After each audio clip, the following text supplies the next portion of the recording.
Anauliza muulizaji shekhe kwamba ukiwa umeoa mke wa pili. Naam. Lakini mke wa kwanza akakimbia.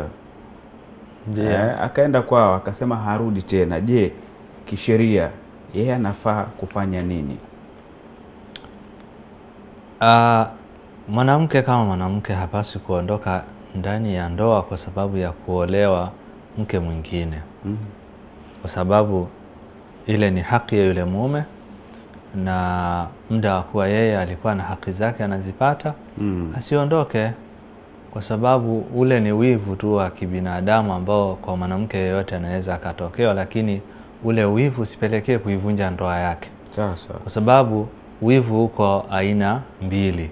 Wivu wa maumbile na wivu uliokuwa ni wa sheitani na ni wa maasiya. Wivu wa maumbile ni yule kuona kwamba amekuja mwingine, huenda akapendelewa zaidi au akapendwa zaidi, anaweza akawa amenizidi mimi, kadha wa kadha, katika sababu ambazo mtu anaweza akawa nazo kwenye kichwa chake, kwa sababu kila mtu ana kichwa chake. Wanasema kila mtu ana akili zake.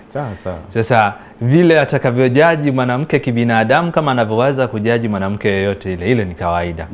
Lakini kuna kujaji kunakofikia mpaka hadi kufanya yale yasiyofaa, kama vile kutaka kuivunja ndoa, kutaka kutukana, wengine wanataka kupigana, wengine wanaenda mpaka hadi mbali zaidi kufanya hata ushirikina kwa kumkufuru Allah Subhanahu wa Ta'ala. Hivyo ni vitu ambavyo havifai. Kwa hiyo kwa huyu mwanamke, yeye mume wake ameoa, avumilie, kwa sababu ni vitu ambavyo vinavumilika. Ingelikuwa ni jambo ambalo halivumiliki, Allah Subhanahu wa Ta'ala asingeweza kuliamrisha kwa wale ambao wataliendea kwa njia sahihi. Kwa sababu pia asihukumu kwamba hatotendewa haki na ile hali bado maisha yenyewe hayajaanza, kwa sababu kitendo cha kuoa tu sio kuwa ndio tayari maisha yameshaanza. Kwa mwingine alishaanza kujaji kwa kujipa yale maisha atakavyokuwa, na ile hali bado yeye hajui kesho yake.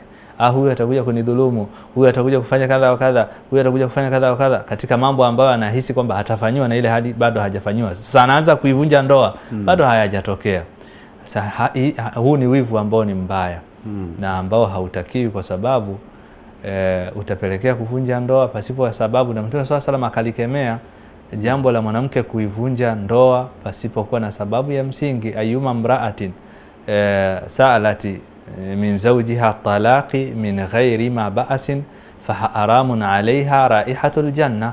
Mwanamke yeyote atakayemuomba mume wake talaka pasipokuwa na ubaya wowote, ambayo ni ubaya unaotambulika kisheria, kwa sababu yeye kuhisi kwamba kuja mwingine ni ubaya ambao hautambuliki kisheria, lakini kwenye akili yake anahisi kwamba ni ubaya. Sasa ubaya aliokusudia hapa Mtume SAW ni ule ubaya ambao unatambulika kisheria.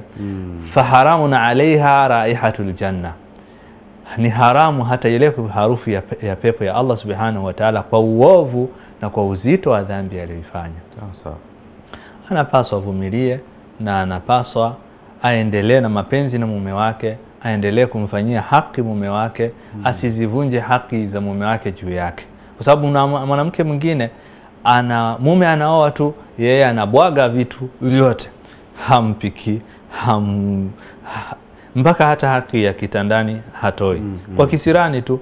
Sasa anamkomesha, anahisi kama anamkomesha, kumbe anavunja ndoa yake kwa mikono yake. Wanasema wanawachuoni, almar'atu alanida, mwanamke mwenye inadi, tahdimu baitaha biyadaiha, anavunja nyumba yake kwa mikono yake. Mwanamke yote mwenye inadi, kwa maana anamfanyia makusudi mume anataka kula, anamwambia kapike mwenyewe, wewe si umejidai unaenda kuoa, sasa nenda ukapikiwe kule.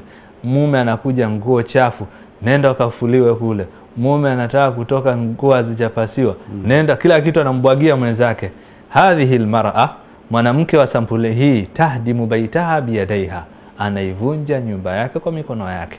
Kwa mwanamke asifanye maksudi kwenye ndoa, bali awe ni muungwana kama alivyofanyiwa muungwana na mume wake. Na kuolewa mke mwingine haimaanishi kwamba ni adui yake, bali ni jambo la kawaida ambalo huyu mwenzake anahitajio ambalo yeye anaweza asiwe nalo. Kwa hitajio hilo ndio Allah Subhanahu wa Ta'ala kawapatia wanaume nafasi ya kuoa mke wa pili, wa tatu, wa nne, mwisho hakuna watano wala wa sita. Sawa. Fa in khiftum alla ta'dilu fawahida, Mkihofia hamtofanya uadilifu, basi rudini katika kuoa mmoja. Sawa sawa.